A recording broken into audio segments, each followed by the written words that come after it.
એક બહુ સારું અને પવિત્ર કાર્ય થઈ રહ્યું છે. એક આનંદ ઉત્સવ છવાઈ ગયો રાજકોટની અંદર. અરે ભગવાન લઈ આવ્યો અમને તો અહીંયા. બાપુની કથા એટલે બાપુની કથા. એ જય સિયારામ બા, સિયારામ જય સિયારામ. કેમ છો? સારું હો. કયા ગામથી આવ્યા છો કથા સાંભળવા કે અમે રાજકોટના? રાજકોટના હે પણ મેક પર રહેતા. મેક પર? એમ ને? માળિયા મેક પર.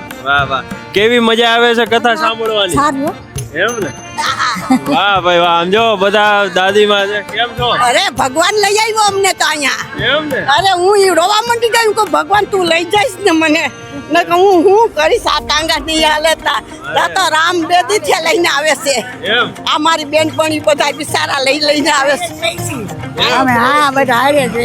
વાહ ભાઈ વાહ. અને કેવી મજા આવે છે અરે કથામાં? મજા આ હું વાત કરવી આની તો એમ? એમ વાત કરવી કેમ બોલવું એટલું ઓછું છે. બહુ મજા આવે છે, બહુ મજા આવે છે. વાહ વાહ વાહ, બા તો પણ ભાવુક થઈ ગયા. અરે વાહ. અરે હું તો પ્રસાદ લીધો તમે? જય સિયારામ. જય સિયારામ. કેમ છો આપ? બસ એકદમ મજામાં. એમાં મોરારી બાપુની કથા સાંભળીને તો આપણે એકદમ ફ્રેશ થઈ ગયા. પ્રસાદી લીધી, ખૂબ સરળ ભાષામાં સમજાવ્યા છે. હું પોતે આમ તો અમદાવાદ રામજી મંદિરની દીકરી છું, એટલે રામ લક્ષ્મણ જાનકી અમદાવાદમાં રામજી મંદિરમાં મારા પિયરમાં બિરાજે છે, એટલે મને તો ખૂબ જ લગાવ છે રામકથા પ્રત્યે. અને જેમ સમય મળે તેમ અમે આવીએ છીએ કથા સાંભળવા માટે. ના હોય તો પછી ઘરે બી સાંભળી લઈએ છીએ. બાકી ખરેખર આજે આવીને ખૂબ આનંદ આવ્યો. બહુ સારી વ્યવસ્થા છે બધી, અને મગજમાં આપણા ઉતરી જાય ને એવી રીતે વાત બધી મોરારી બાપુ કરે છે, એટલે ખૂબ જ આનંદ આવ્યો, ખૂબ મજા આવી. આપણી નાની પેઢી જો આમાં ભળી છે ને એટલે ખૂબ જ આનંદ થયો. એમ? નાની પેઢી જુવાન પેઢી બધી આમાં ભળી ને એટલે ખૂબ જ આનંદ થયો. રોજે તમે આવો છો કથા સાંભળવા? daily કે? હા, જેમ સમય મળે એમ અહીંયા પહોંચી જ જાય છે. અને એમાં પણ આપણા રાજકોટના આંગણે છે, એનાથી વિશેષ આપણે જોઈએ શું બીજું. એટલે અમે તો ઘર કામ ફટાફટ કરીને અહીંયા આવી જ જઈએ છીએ. કેવી અનુભૂતિ થાય છે કથામાં આવીને? અદ્ભુત. એમ કહીએ ને કે એટલી સરળ ભાષામાં સમજાવે છે બાપુ કે એમ થાય કે અહીં બેઠા જ રહીએ, બધું કામકાજ મૂકીને અહીં બેઠા જ રહીએ. આટલી સરસ આગવી શૈલીમાં બાપુ સમજાવે છે કથા કે એકદમ ભાવ વિભોર બની જાય અને અહીંયા બેઠા જ રહીએ છીએ અમે લોકો. સરસ. પછી પ્રસાદ લ્યો છો કે પછી નહીં? ચોક્કસપણે, કેમ નહીં. આપણા આંગણે એટલો સરસ પવિત્ર પ્રસાદ અપાતો હોય ને આપણે ન લઈએ એવું બને જ નહીં. અમે પ્રસાદી લઈને જ ઘરે જઈએ છીએ. દાદીમાને લઈને આવ્યા છો? વાહ ભાઈ વાહ. એટલે રામકથા છે અને બધા જ જો તમે જોવાની આવું બધા દાદીમાં બધા વડીલોને લઈને ખાસ આવે છે. તમે કથા સાંભળી કે નોકરી?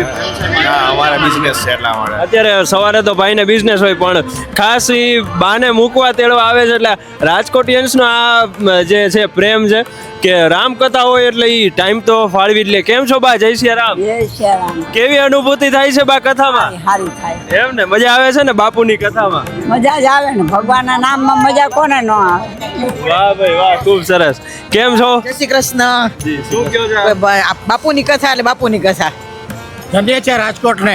એટલે આટલા 12 વર્ષો પછી વનવાસ નથી પડે, કથાનો આપણે આનંદ મળ્યો છે બાપુનો. અને ખરેખર કે કહેવાય કે આપણે ધન્ય છે રાજકોટવાસીઓ. મોરારી બાપાની વાણી સાંભળવાની બહુ મજા આવી. બહુ એકદમ મસ્ત વ્યવસ્થા છે, જમણવાર આ તે બધું જ મસ્ત છે.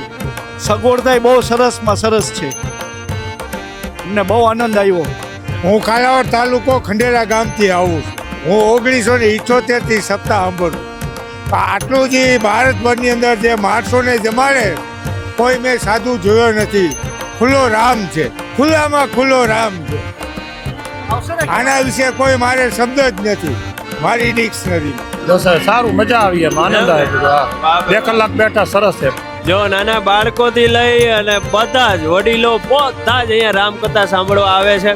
જય સિયારામ. જય સિયારામ. વાહ. કેમ છો તમે? બસ એકદમ આનંદ. કેવી અનુભૂતિ થાય છે રામકથામાં? કહેવાય ને કે મોરારી બાપુની રામકથા હોય એટલે રામકથામાં હંમેશા હનુમાન દાદા સાથે હોય.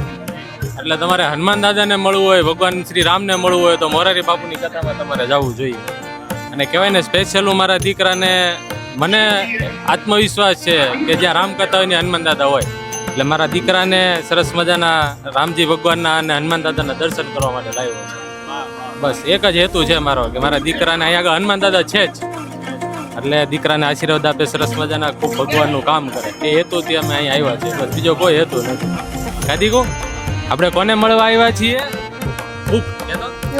મુક્તને મળવા આવ્યા છીએ કાદી કો એક બહુ સારું અને પવિત્ર કાર્ય થઈ રહ્યું છે.